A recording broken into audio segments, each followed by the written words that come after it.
한반도의 운명은 두 차례의 영일 동맹조약과 포츠머스 일로 강화조약에 의해 결정되고 말았다. 이와 같이 한반도가 국제적인 승인하에 일본의 지배와 침략 밑에 들어가게 된 경위를 우리 국민은 물론이요 고종황제를 비롯한 조정에서까지도 모르는 사이에 한반도의 운명을 결정하고 말았던 것이다. 이러한 사태에 이르기까지의 극동 정국의 모습을 파악하지 않고서는 우리 결례가 지닌 고되고 어려움 많은 역사를 알 수가 없는 것이다. 그렇다면 그 당시 우리 결례를 둘러싼 국제 정국은 과연 어떠했는가? 그 당시 미국은 아직 몰로주의의 단꿈에 잠겨있던 시절이었으나 다만 미국은 문호개방주의라는 명분을 내걸고 중국 대륙의 시장을 개척하기 위해 다른 나라에 비해서 뒤늦게나마 막 나서는 참이라 세계의 패권은 아직 대영제국이 잡고 있는 실정이었다.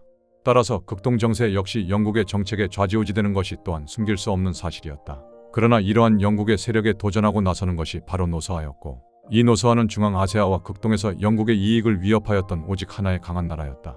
영국은 아편전쟁 이래 다른 나라에 앞서 중국 대륙에 나서게 되었고 그 뒤를 이어 불란서 독일이 나타났으며 특히 북쪽에서는 노서아가 남쪽으로 내려오기 시작했던 시기이다. 이러한 시기에 특히 주목을 끈 것은 새로 일어나서 날로 약진하는 일본의 세력이었다. 그러나 영국이 일본을 적어도 동맹국으로서 고려한 것은 그렇게 오래된 것은 아니었다. 그것은 앞서도 말한 바와 같이 청일 전쟁에서 일본이 승리한 이후의 일이다. 그러나 일본의 경우를 말할 것 같으면 시모노세키 조약에서 일본이 천국으로부터 얻는 요동반도가 노서아, 불란서, 독일 세 나라에 못 이겨 일본의 승리의 환호성이 사라지기도 전에 도로토에 놓지 않으면 안 되었을 뿐만 아니라 요동반도와 청나라 땅을 앞서의 세 나라가 공동으로 나누어 먹으려고 들자 고립정책으로 일관해온 영국도 극동에서 지팡이를 찾지 않을 수 없게 되었다.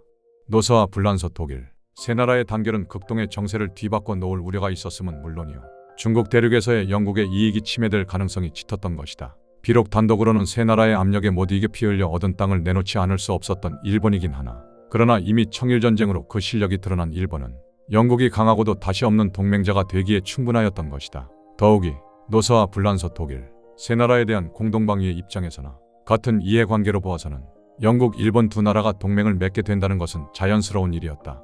영국이 일본과 동맹하게 된 것은 첫째로 대륙 특히 노서아로부터의 압력에 대항하기에는 청나라가 너무나 힘이 없었기 때문이었다고 볼 수 있다.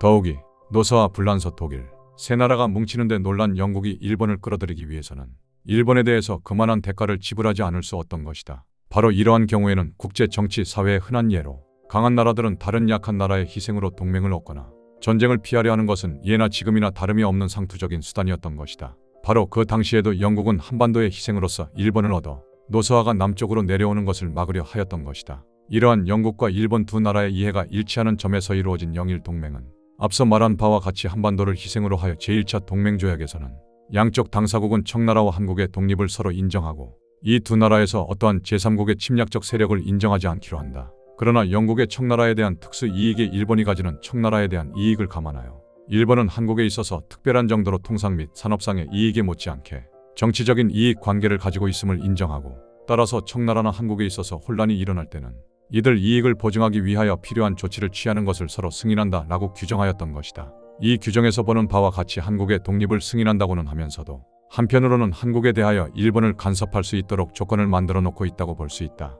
도대체 다른 나라의 독립을 인정한다고 하는 것부터가 가히 우리나라로서는 기분 좋은 소리가 아닌 것은 물론이지만 거기에다가 독립을 인정하는 동시에 내정을 간섭할 수 있도록 조건을 만들어 놓았다는 것은 참으로 두 가지가 서로 상반되는 일이 아닐 수 없다. 이러한 예는 강한 나라들이 흔히 하는 행동임을 우리는 생각하지 않으면 안 된다. 이와 동시에 이것이 우리 결례나 우리 한국 정부의 뜻과는 아무런 상관없이 되었다는 것은 중대한 일이 아닐 수 없는 것이다. 이와 같이 영국과 일본 사이에 맺어진 동맹은 노서아에 대해서도 크나큰 위협이 아닐 수 없었다.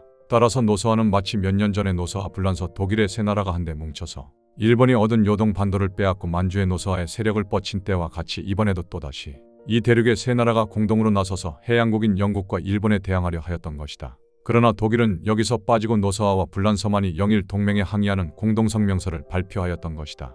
이처럼 노서아와 불란서가 항의를 하였음에도 불구하고 일본은 조금도 개의치 않고 대영제국이라는 당대의 가장 힘센 나라와 동맹을 맺게 된 좋은 기회를 이용하여 미국의 재정 원조를 뒷받침으로 해서 노서아와 한번 겨루어 볼 차비에 바빴던 것이다. 한편 노서아는 요동반도에서 일본을 물러나게 한다는 구실 밑에 만주 일대에 주둔시킨 군대를 철수시키지 않고 그대로 두고 있다가 심지어는 청나라 정부에 대한 7가지의 새로운 요구까지도 제시하게 되었다. 이 요구 가운데는 만주의 어떠한 부분도 다른 나라에 빌려주거나 물려주거나 또는 팔아버리지 말 것과 만주의 새로운 항구와 도시를 열어놓지 않을 것 등을 포함하고 있었는데 청나라가 문을 열기만 잔뜩 바라고 있는 영국이나 일본, 미국 등의 세 나라가 이를 가만히 앉아서 보고만 있을 리는 만무하였다. 따라서 영국, 일본, 미국의 세 나라는 노서와에 대하여 항의를 하였으나 노서와는 이 항의를 고려하기는커녕 오히려 1902년 4월인 한국 정부에 대해서 1892년에 얻은 삼림 이권의 행사를 알려왔으며 또한 5월 상순에는 압록강 입구의 용암포 일대 지역을 점령하기에 이르렀던 것이다. 이렇게 노서와의 태도가 갑작스레 나온 것은 노서와 나라 안에 싸움을 주장하는 파의 세력이 늘어난 증거이며 다른 한편에서는 대노서와 제국의 마지막 막을 재촉질하는 결과를 가져왔다는 것도 우리는 알 수가 있는 것이다. 노서와의 이러한 적극적인 남하 정책에 대해서 가장 절실하게 영토적인 이해관계에 서 있었던 나라는 이미 한반도를 그의 세력 밑에 둔 일본이었다. 그 다음에는 청나라 본토에 자본을 들여서 상품 시장을 유지하려던 영국이었으며 미국은 청나라에서의 자본시장 개척이 뒤늦었으므로 만주 방면으로 그들의 세력을 진출시키고자 하였던 것이다. 이러한 영국, 일본, 미국 세 나라는 대노서화가 남쪽으로 내려오는 것을 막는다는 똑같은 입장에서 일본을 앞장세워 싸우게 한 것이 바로 1904년의 노일 전쟁이었다. 노일 전쟁은 여러 가지 면에서 의의 있는 전쟁이었다. 한국의 입장에서 본다면 여태까지 이어오던 노서화의 세력이 노일 전쟁에서 노서화가 패배하고 일본이 이김으로써 한국의 완전한 지배권이 일본으로 옮아갔던 것이다. 일본으로서는 노일 전쟁은 두 번째 큰 싸움이었고 1894년의 청일 전쟁은 어떤 의미에서 본다면 실패했다고 볼 수 있으나 이 노일 전쟁으로서 일본은 그의 실력을 영국으로부터 인정받아 영국과 동맹까지 맺게 되었던 것이며 이 전쟁은 일본으로 하여금 큰 제국을 이룩하는 발판이 되었던 것이다. 이로써 일본은 세계에서 힘이 센 나라의 대열 속에 끼어들 수 있는 실력을 얻었던 것이다. 다음으로 영국은 2년 전에 영일 동맹에서 기대했던 정책 목적을 충분히 달성할 수 있었으며 끝으로 미국은 앞서 말한 바와 같이 자기 나라 자본이 나갈 수 있는 단계로서 만주에 대한 노서와 세력을 막기 위해 노일 전쟁에 필요한 재정의 원조를 일본에 제공했던 것이다. 다시 말하면 밤을 일본 사람의 손으로 굽게 하고 군밤은 미국이 먹을 수 있다고 생각하였던 것이다.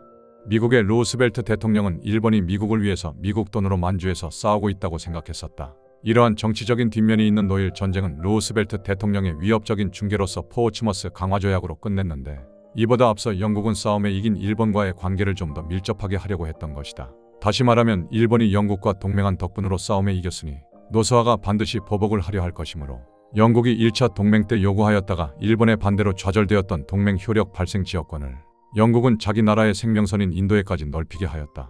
이와 동시에 그 대가로 영국은 한반도의 처분권을 일본에게 완전히 맡겨버렸다. 물론 싸움에 이긴 일본은 비록 처음에는 노서화에 대해서 한국의 독립 유지를 선전의 목적으로 삼았다 하지만 한반도에 대한 지배권의 요구는 마땅히 그들에게 있었고 영국은 일본의 힘을 노서화를 상대로 하는 정책에다 이용하기 위해서 한반도를 일본에 바치는 제물로 삼는 데 동의했던 것이다. 이것이 소위 2차 영일 동맹이며 한국에 대해서는 제3조에 보면 일본은 한국에서 정치적, 군사적 및 경제적인 면에서 절대적인 이익권을 가지고 있으므로 영국은 일본이 한국에 대한 이익권을 유지하고 증진시키는 데 필요 적절하다고 생각하는 지도와 통괄 보호를 취할 것을 승인한다 라고 규정하여 우리나라가 일본과 을사보호 조약을 맺기도 전에 이미 영국은 일본에 대하여 보호권을 보장했던 것이다.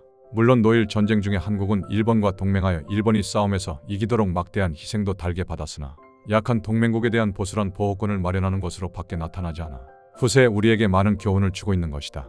동맹국인 영국으로부터 아직 전쟁이 끝나기도 전에 미리 약속을 받아놓은 일본은 루스벨트 대통령의 중개로 된 포츠머스 강화회의에서도 마찬가지 보호권의 요구를 고지하였고 미국도 이를 지지하는 입장에 있었으므로 노일 강화조약 제2조에서 용어까지도 영일 2차 동맹조약 제3조를 그대로 옮겨놓았던 것이다. 이리하여 이룩된 것이 1905년의 소위 을사보호조약이었던 것이다. 여기서 잠깐 루스벨트 대통령 당시의 극동정책을 살펴보면 왜 루스벨트 대통령이 노일의 중개 역할을 하였는가 하면 전쟁 때부터 논의가 있었던 노일 간의 직접 교전을 막고 교섭을 시킴으로써 서로 간의 적대 행위가 아무런 동맹 관계가 없는 미국의 이해를 침해하는 방향으로 해결될 것을 염려하여 기왕에 영국과 동맹 관계가 있는 일본의 일부러 호의를 베풀려고 했던 것이다. 당시 미국의 루스벨트 대통령이 태프트 육군 장관에게 보낸 전문 가운데서 부득이 미국은 일본의 한국에 대한 통치권을 말없이 인정할 수밖에 없다는 내용을 보면 알 수 있다. 이는 미국이 한국과 만주에 대한 시장 개척에 끼어들려는 노력으로 볼 수 있다. 이러한 미국의 정책은 강화 직후의 만주 철도의 설치권 요구와